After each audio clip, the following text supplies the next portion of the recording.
La crainte est une émotion ressentie tant par les êtres humains que par les animaux. Elle peut devenir une puissante motivation pour échapper à un danger. C'est ce que l'on voit souvent dans des documentaires animaliers où des antilopes et d'autres animaux de troupeau s'enfuient pour ne pas devenir le repas d'un lion affamé. Plus au nord de notre hémisphère, les caribous fuient instinctivement les meutes de loups, sentant que ce n'est pas une bonne idée de rester dans les parages pour connaître les intentions de ces canidés. La crainte motive les êtres humains également. Nous craignons les éruptions volcaniques. Ceux qui ne sont pas mus par la crainte risquent de s'apercevoir trop tard du danger.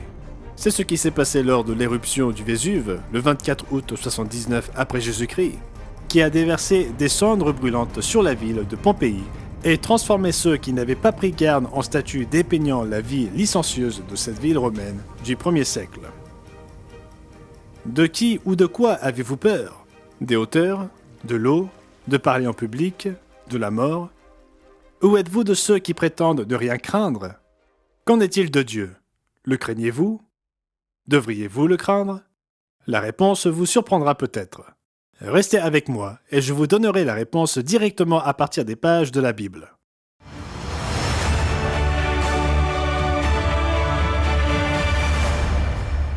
Nous vous souhaitons chaleureusement la bienvenue au monde de demain, où nous nous tournons vers le Dieu de la Bible pour trouver des réponses aux questions les plus importantes de la vie.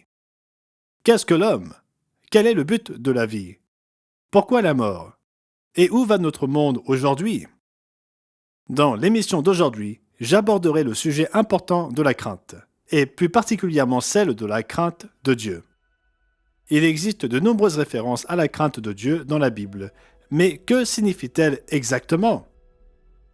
Le psaume 111, verset 10 nous révèle que le commencement de la sagesse, c'est la crainte de l'Éternel. Tous ceux qui pratiquent ses commandements sont vraiment sages. Sa louange demeure à toujours. Notez que le psalmiste rattache la crainte de Dieu à l'observance et à la compréhension de ses commandements, ce qui nous inspire à louer Dieu. Dans Proverbe 1 et le verset 7, il est expliqué que la crainte de l'Éternel est le commencement de la science. Les insensés méprisent la sagesse et l'instruction. Notez ici que la crainte de Dieu est opposée au rejet de la sagesse et de l'instruction. Il est clair que la crainte de Dieu est définie comme une qualité. Elle est le fondement même de la sagesse et de la connaissance véritable. Dieu qualifie d'insensés ceux qui le rejettent, qui haïssent ses commandements et qui refusent de reconnaître son autorité dans leur vie. Notez le psaume 53 et au verset 2. L'insensé dit en son cœur, « Il n'y a point de Dieu. Ils se sont corrompus, ils ont commis des iniquités abominables, il n'en est aucun qui fasse le bien. » Il devrait être évident, même à partir de ces quelques passages, que la crainte de Dieu a quelque chose à voir avec notre comportement, notre mode de vie. Mais que signifie exactement craindre Dieu? Nous entendons souvent des personnes atténuer la crainte de Dieu en disant qu'il s'agit simplement de le respecter. Bien que la crainte implique le respect, nous ne devons pas commettre l'erreur de penser que craindre Dieu se limite à un respect nébuleux à son égard. La Bible, pour de très bonnes raisons, établit un contraste entre la crainte de Dieu et la crainte de l'homme. Remarquez l'avertissement de Jésus dans Matthieu 10 et au verset 28. « Ne craignez pas ceux qui tuent le corps et qui ne peuvent tuer l'âme. Craignez plutôt celui qui peut faire périr l'âme et le corps dans la géhenne. » Oui, c'est Dieu qui a finalement le pouvoir de vie et de mort. Et s'il est naturel de craindre les hommes, c'est Dieu que nous devons craindre le plus. Lorsque les apôtres furent convoqués devant le Sanhédrin et menacés, nous lisons comment ils réagirent à l'interrogatoire auquel ils furent soumis dans Actes 5 et au verset 29. Pierre et les apôtres répondirent « Il faut obéir à Dieu plutôt qu'aux hommes. » Un autre exemple de priorité juste se trouve dans le livre de Daniel, où le roi Nebuchadnezzar érigea une statue géante et ordonna à tous ses sujets de se prosterner devant elle. S'ils ne le faisaient pas, il y risquait d'être brûlé vif. Quel être humain rationnel ne serait pas effrayé par une telle menace? Il est naturel de craindre de nous approcher trop près d'un feu, et ce pour de bonnes raisons. Nous avons probablement tous commis cette erreur un jour ou l'autre et en avons tiré une douloureuse leçon. Toutefois, 3 compatriotes de Daniel refusèrent de se prosterner devant la statue. Quiconque pensant que Shadrach, Meshach et Abednego n'éprouvaient pas une crainte naturelle du roi serait taxé de naïf. Après tout, Nebuchadnezzar avait le pouvoir de les faire périr, et il leur donna cet ultimatum que nous lisons dans Daniel chapitre 3 et au verset 15. Maintenant, tenez-vous prêts, et au moment où vous entendrez le son de la trompette, du chalumeau, de la guitare, de la sambuc, du psalterion, de la cornemuse et de toutes sortes d'instruments, vous vous prosternerez et vous adorerez la statue que j'ai faite. Si vous ne l'adorez pas, vous serez jeté à l'instant même au milieu d'une fournaise ardente. Et quel est le Dieu qui vous délivrera de ma main? Qu'auriez-vous fait si vous aviez été à leur place? N'oubliez pas que vous connaissez la fin de l'histoire. Ils ne la connaissaient pas. Même s'ils craignaient le roi, ils éprouvaient une plus grande crainte, et c'était celle de Dieu. Voici leur réponse audacieuse aux menaces de Nebuchadnezzar à partir du verset 16. Shadrach, Meshach et Abednego répliquèrent au roi. « Nous n'avons pas besoin de te répondre là-dessus. Voici, notre Dieu que nous servons peut nous délivrer de la fournaise ardente, et il nous délivrera de ta main, ô roi. Sinon, sache, ô roi, que nous ne servirons pas tes dieux, et que nous n'adorerons pas la statue d'or que tu as élevée. » Comme vous pouvez l'imaginer, cette réponse ne correspondait pas aux attentes du roi dictateur. Il n'était pas habitué à ce que quelqu'un puisse défier un ordre direct venant de sa part. Nous lisons sa colère au verset 19. Sur quoi Nebuchadnezzar fut rempli de fureur, et il changea de visage en tournant ses regards contre Shadrach, Meshach et Abednego. Il reprit la parole et ordonna de chauffer la fournaise 7 fois plus qu'il ne convenait de la chauffer. Comme tous ceux qui étudient la Bible le savent, Nebuchadnezzar ne bluffait pas. Les 3 jeunes gens furent jetés dans la fournaise. Mais Dieu les épargna de manière surnaturelle. Le croyez-vous, mes amis? Vous rendez-vous compte que de nombreux membres du clergé d'aujourd'hui ne croient pas aux miracles bibliques comme celui-ci, et même rejettent la résurrection de celui qu'ils prétendent adorer? Il n'est pas étonnant que de nombreuses églises traditionnelles enseignent des doctrines contraires à la Bible. L'une des doctrines que certains rejettent est l'observance de la loi de Dieu, sous prétexte qu'elle n'a plus besoin d'être observée. Pourtant, comme nous l'avons vu, Daniel et ses 3 amis respectèrent le commandement contre l'idolâtrie. Ils le firent parce qu'ils craignaient Dieu davantage que l'homme le plus puissant du monde à l'époque. Feu M. Roderick Meredith écrivit ce qui suit dans un article du Monde de demain de 2004 intitulé « La crainte de Dieu ». Toutes les églises et tous les ministres qui professent le christianisme connaissent l'enseignement fondamental de Jésus qui consiste à vivre de toute parole qui sort de la bouche de Dieu. Pourquoi contredisent-ils directement ce commandement inspiré? Pourquoi persistent-ils à se dire chrétiens tout en contredisant directement des dizaines d'enseignements clairs du fondateur même du christianisme? Pourquoi? Franchement, ils agissent ainsi parce que Dieu semble lointain à la plupart d'entre eux. C'est un concept intellectuel irréel ou vague pour beaucoup d'entre eux, y compris pour ceux qui ont reçu une éducation poussée dans les instituts et les séminaires de ce monde. En d'autres termes, ils n'ont pas ce que la Bible appelle la crainte de Dieu. À présent, je dois vous demander, est-ce que cela pourrait être votre cas, mes amis? Notez ce passage du prophète Ésaïe au 66e chapitre et au verset 2. Et demandez-vous, est-ce avec cette attitude que j'étudie la parole de Dieu? Et voici à qui je regarde, à celui qui est humble, qui a l'esprit abattu et qui tremble à ma parole. En d'autres termes, nous craignons de déformer ou de prendre à la légère ce que la parole de Dieu dit. Au lieu de trembler devant la parole divine, la grande majorité de ceux qui se disent chrétiens raisonnent autour de ces déclarations claires et sans ambiguïté. Lorsque Jésus dit qu'il est le maître du sabbat, il pense qu'il voulait en fait dire qu'il est possible de choisir le jour que l'on veut. Lorsqu'il déclare dans Matthieu 5, verset 17, « Ne croyez pas que je sois venu pour abolir la loi ou les prophètes, je suis venu non pour abolir, mais pour accomplir la loi. » Ces personnes disent qu'il garda la loi pour nous, afin que nous n'ayons pas à le faire. La loi et les prophètes auraient été cloués sur la croix, selon leur raisonnement. Et ils font exactement le contraire de ce que Jésus enseigna. Quiconque lit les versets suivants doit comprendre que plutôt que de supprimer la loi, Jésus l'éleva à un niveau supérieur, en disant « Vous avez entendu qu'il a été dit aux anciens, Tu ne tueras point. Celui qui tuera est passible de jugement.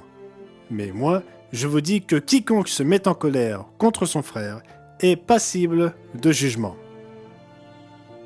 Non seulement il dit qu'il était mal de nourrir de la haine à l'égard de son prochain, mais il expliqua ensuite comment ses serviteurs devaient s'efforcer de respecter le 7e commandement à un niveau plus élevé. Vous avez appris qu'il a été dit « Tu ne commettras point d'adultère ». Mais moi, je vous dis que quiconque regarde une femme pour la convoiter a déjà commis un adultère avec elle dans son cœur. Comment se fait-il que de nombreux gens professant la foi chrétienne, y compris des ministres du culte, certainement pas tous, mais beaucoup, pensent que les 10 commandements n'ont plus besoin d'être respectés? Qu'est-ce que les gens trouvent offensant dans ces commandements? L'animateur Dennis Prager fait cette observation perspicace dans le contexte des sages-femmes qui choisirent d'aller à l'encontre du pharaon d'Égypte en ne noyant pas les bébés hébreux dans le Nil. Les gens craignent ceux qui sont plus puissants qu'eux. Par conséquent, la seule façon de ne pas craindre les personnes puissantes est de craindre Dieu. La crainte de Dieu est une émotion libératrice qui permet de se libérer de la peur invalidante des personnes puissantes et malveillantes. Il convient d'insister sur ce point, car de nombreuses personnes considèrent la crainte de Dieu comme un fardeau plutôt que comme une source de libération. Et il poursuit en disant « Celles qui craignaient Dieu sauvèrent des bébés hébreux. Celles qui craignaient Pharaon aidèrent à noyer des bébés hébreux. » Notre Seigneur et Sauveur Jésus-Christ nous montre l'importance de le placer en premier dans notre vie avant toute chose ou personne. J'ai souvent dit que Luc 14, verset 26 constitue le passage le plus effrayant de la Bible, car il sépare les gens qui font semblant de suivre le Christ des vrais disciples du Christ. Si quelqu'un vient à moi sans me préférer à son père, à sa mère, à sa femme, à ses enfants, à ses frères et à ses sœurs, et même à sa propre vie, il ne peut être mon disciple. Nous comprenons à partir de nombreux passages que nous ne devons pas haïr notre prochain, comme certaines versions traduisent ce verset. Nous pouvons le démontrer à partir de nombreuses écritures. Ce que Jésus disait est correctement traduit dans la version Louis II et d'autres, et devrait être évident pour toute personne ayant un esprit ouvert et du bon sens. Nous devons mettre Dieu en premier par rapport à tout, et il donne comme exemple ceux qui nous sont les plus chers, comme la famille et même notre propre vie. Pourtant, combien mettent la famille, les amis, les collègues, les voisins, ce monde en général, et oui, même la crainte de la mort avant le Christ? Permettez-moi de vous donner un exemple simple. Il est facile de montrer à partir de la Bible que Jésus, ses apôtres et les chrétiens du 1er siècle observèrent tous le sabbat du 7e jour comme jour de repos et de culte.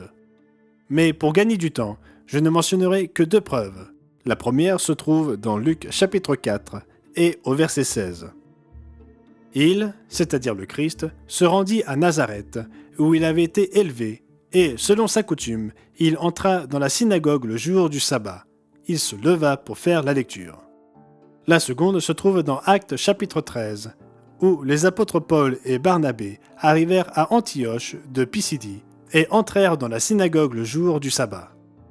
Des Juifs et des gentils étaient présents, comme nous le lisons au verset 42. Lorsqu'ils sortirent, on les pria de parler le sabbat suivant sur les mêmes choses. Cela aurait été le moment idéal pour Paul d'expliquer que le sabbat était remplacé par le dimanche et qu'il pouvait simplement se réunir le lendemain. Mais ni Paul ni Barnabé ne le firent. Poursuivons à présent à partir du verset 43. Et à l'issue de l'assemblée, beaucoup de Juifs et de prosélytes pieux suivirent Paul et Barnabas, qui s'entretinrent avec eux et les exhortèrent à rester attachés à la grâce de Dieu. Le sabbat suivant, presque toute la ville se rassembla pour entendre la parole de Dieu. Toutes les Écritures démontrent que c'est le sabbat du 7e jour qui fut observé par Jésus et l'Église du 1er siècle. Il est tout aussi facile de prouver, à partir de l'histoire, que le passage au dimanche ne provient pas de la Bible, mais de l'empereur Constantin au IVe siècle après Jésus-Christ. Les faits sont tout à fait clairs pour quiconque a l'esprit ouvert. Alors pourquoi y a-t-il si peu de gens prêts à suivre l'exemple du Christ et au contraire à suivre la tradition païenne en choisissant le jour mis de côté par un empereur romain païen? Voyez cette citation The Erdmann's Handbook to the History of Christianity. Il est important de comprendre l'ancienne religion de Constantin, le culte du soleil invaincu. Lorsque Constantin décida en 321 après Jésus-Christ de faire du premier jour de la semaine un jour saint, il l'appela le vénérable jour du soleil, dimanche. L'Église chrétienne a adopté de nombreuses idées et représentations païennes. Par exemple, l'adoration du soleil est devenue la célébration de la naissance du Christ le 25 décembre, l'anniversaire de la naissance du soleil. Malheureusement, beaucoup préfèrent suivre Constantin plutôt que le Christ. Pourquoi ? N'est-ce pas parce qu'ils raisonnent autour des Écritures, ne voulant pas contrarier ainsi ni leur famille, ni leurs amis, ni la société en général ? De qui ont-ils peur ? De Dieu ou de l'homme ? Qu'en est-il de vous, mes chers amis ? Je vous disais que j'allais vous montrer deux façons de craindre Dieu. La première consiste à soumettre volontairement et humblement notre volonté à celle de notre Créateur en le plaçant en premier dans notre vie, non seulement par nos paroles, mais aussi par nos actions. C'est la meilleure façon. Mais vous n'aimerez pas la deuxième proposition. Dieu parla à Israël par l'intermédiaire de son prophète Amos en lui montrant comment il attirait l'attention de son peuple par des perturbations météorologiques, des fléaux, des guerres et bien d'autres choses encore. Mais ils étaient têtus et refusèrent d'accepter le message. Amos chapitre 4 l'explique. Et commençons au verset 11. « Je vous ai bouleversés comme Sodome et Gomorrhe, que Dieu détruisit, et vous avez été comme un tison arraché de l'incendie. Malgré cela, vous n'êtes pas revenus à moi, dit l'Éternel. C'est pourquoi je te traiterai de la même manière, Israël. Et puisque je te traiterai de la même manière, prépare-toi à la rencontre de ton Dieu, ô Israël. Car voici celui qui a formé les montagnes et créé le vent, et qui fait connaître à l'homme ses pensées, celui qui change l'aurore en ténèbres, et qui marche sur les hauteurs de la terre. Son nom est l'Éternel, le Dieu des armées. » Dieu va attirer l'attention de l'humanité. Jésus est très différent de l'image que beaucoup s'en font. Oui, il est aimant, patient et attentionné. Et il donna sa vie pour nous. Mais il ne supportera pas éternellement la rébellion et le manque de respect. N'avons-nous pas lu ce qui attend l'humanité impénitente ? Ceux qui étudient la Bible connaissent ce que symbolisent les 4 cavaliers de l'Apocalypse, mais remarquez ce qui les suit. L'événement suivant est un futur martyr de certains membres du peuple de Dieu, suivi de signes terrifiants dans les cieux et sur la terre. Voici l'effet qu'auront ces signes sur l'humanité rebelle, comme nous le lisons dans le 6e chapitre de l'Apocalypse à partir du verset 15. Les rois de la terre, les grands, les chefs militaires, les riches, les puissants, tous les esclaves et les hommes libres se cachèrent dans les cavernes et dans les rochers des montagnes. Et il disait aux montagnes et aux rochers, « Tombez sur nous et cachez-nous devant la face de celui qui est assis sur le trône et devant la colère de l'agneau, car le grand jour de sa colère est venu, et qui peut subsister ?» Voilà une facette du Fils de Dieu que la plupart ne reconnaissent pas. Oui, le jour du Seigneur, le jour de la colère du Christ arrive. Ce jour est également évoqué dans le livre d'Ésaïe. Voyez comment l'humanité arrogante apprendra à craindre de force Dieu. Reportez-vous à Ésaïe chapitre 2 et commencez au verset 10. Entre dans les cavernes des rochers et cache-toi dans la poussière pour éviter la terreur de l'Éternel et l'éclat de sa majesté. L'homme au regard hautain sera abaissé et l'orgueilleux sera humilié. L'Éternel seul sera élevé ce jour-là. Car il y a un jour pour l'Éternel des armées, contre tout homme orgueilleux et hautain, contre quiconque s'élève afin qu'il soit abaissé. L'homme orgueilleux sera humilié, et le hautain sera abaissé. L'Éternel seul sera élevé ce jour-là. On entrera dans les cavernes des rochers et dans les profondeurs de la poussière pour éviter la terreur de l'Éternel et l'éclat de sa majesté, quand il se lèvera pour effrayer la terre. La meilleure façon d'appréhender la crainte de Dieu est peut-être de comprendre la relation entre un père et son fils. Le respect et la crainte vont de pair. Lorsqu'un fils respecte son père, il obéit aux règles du foyer. Il se sent en sécurité et à l'aise. Il comprend l'amour de son père. Il communique librement avec lui et lui demande même des faveurs. Mais s'il enfreint de manière flagrante les règles paternelles, s'il devient arrogant et oublie qui est le chef de la famille, il peut très bien avoir des raisons d'avoir une autre sorte de crainte. C'est une bonne chose, car les enfants ne savent pas toujours ce qui est le mieux pour eux. Il est important que les enfants respectent et craignent parfois leurs parents. Cela peut leur éviter bien des ennuis. Ici, au Monde de demain, nous voulons vous aider à comprendre ce monde à travers les pages de la Bible. Donc, si vous avez trouvé cette vidéo utile et que vous voulez en savoir plus, assurez-vous d'obtenir votre exemplaire gratuit de notre guide d'études, les 10 commandements. Il vous suffit de cliquer sur le lien dans la description pour commander. Et n'oubliez pas d'aimer et de vous abonner à notre chaîne pour pouvoir être notifié d'autres vidéos sur différents sujets bibliques. Merci d'avoir regardé. À la prochaine fois.